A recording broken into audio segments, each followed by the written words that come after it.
দেখুন, মেসিকে নিয়ে কিছুক্ষণ আগে যা ঘটে গিয়েছে, অর্থাৎ কিছু অতি হ্যাংলা লোক এমনভাবে সল্টলেক স্টেডিয়ামে মেসিকে ঘিরে রাখলেন যে তাদের দাপটে গ্যালারিতে দামি টিকিট কেটে পকেটের পয়সা দিয়ে সকাল থেকে আসা, দূর দূর থেকে আসা লোকেরা, দর্শকরা, ফুটবল প্রেমীরা তারা মেসিকে দেখতে পেলেন না।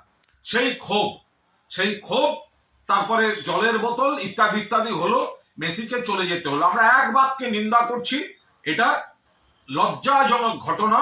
এবং এই হ্যাংলাগুলো যা করলো, এটাকে কলকাতাকে একটা বদনাম করে ছাড়লো, যেখানে মেসি একটা খেলা বসে দেখবেন বা পায়ে হয়তো একটু ফুটবল দিয়ে তাকে স্কিল দেখাতে বলা হতো, পায়ে ফুটবল ছোঁয়াতে পারলেন না।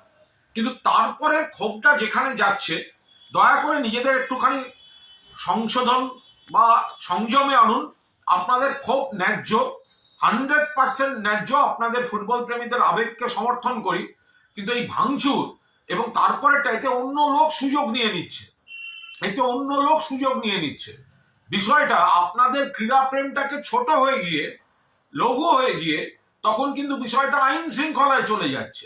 একাধিক সর্বভারতীয় টিভি চ্যানেল থেকে প্রশ্ন পাচ্ছি, এক্ষুনি তারা ফোন ইন নিচ্ছিলেন যে পশ্চিম ল অ্যান্ড অর্ডার, এটা কেন পুলিশ এখনো করছে না, কেন পুলিশ এই গুন্ডামি হতে দিচ্ছে।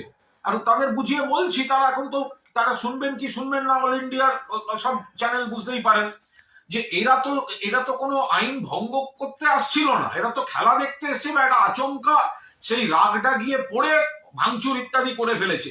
মমতা বন্দ্যোপাধ্যায় পুলিশ তো ক্রীড়াপ্রেমীদের উপর প্রথমেই লাঠিটা চার্জ করতে পারেন না, কিন্তু ন্যাশনাল চ্যানেল থেকে একের পর এক প্রশ্ন আসছে, কেন পুলিশ অ্যাকশন নেয়নি, কেন পুলিশ মারেনি।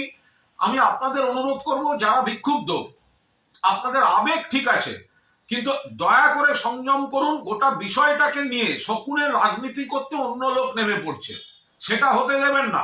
এবার আপনাদের সঙ্গে মিশে গিয়ে অন্য লোক, যদি রাজনীতির লোক ঢুকে গিয়ে যদি চারটে ভাঙচুর, চারটে আঙুল লাগানো করে দেয়, তখন কিন্তু গোটা দায়টা গিয়ে পড়বে ফুটবল প্রেমীদের উপর।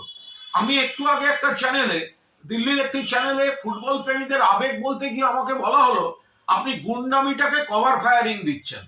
এটা তো, আপনারা তো গুন্ডামি করতে যাননি, আপনারা যেটা করেছেন একটা উগ্র বহিঃপ্রকাশ হয়েছে, হয়তো ঠিক হয়নি সেটা, কিন্তু আপনাদের এই যন্ত্রণাটা বেরিয়ে এসছে। কিন্তু অবিলম্বে সেটা থামান, না হলে এর মধ্যে অন্য শকুনের বাহিনী ঢুকে যাচ্ছে, ঢুকে গিয়ে ফুটবল প্রেমীদের যে কষ্টটা বা দুঃখটা এবং মূল এজেন্ট আয়োজক যেটা, তার যে ব্যর্থতাটা, সেটা এখন কেন গুন্ডামি রুখতে পুলিশ লাঠিচার্জ করেনি বা আরো কিছু করেনি, ব্যাপারটা সেই দিকে ঘোরাবার চেষ্টা করছে অনেকে। ফলে যুব ভারতী ক্রীড়াঙ্গন আমাদের অত্যন্ত প্রিয়, এশিয়ার সেরা, ভারতের সেরা, তার বেশ কিছু ক্ষতি হয়েছে, এই ক্ষতিও তো আমরা চাই না। ফলে দয়া করে অন্যদের এই আবেগের সুযোগ নিয়ে ঢুকে আসল গুন্ডামি করা বা ইস্যুটাকে অন্যদিকে ঘোরানো, দয়া করে আপনারা নজর রাখুন, আবেগকে সংযত করুন। আপনাদের আবেগ, সেটা সবাই বুঝেছে, কিন্তু কোনো ধরনের ভাঙচুর বা কোনো ধরনের প্ররোচনা, কোনো ধরনের কিছুতে পা দেবেন না।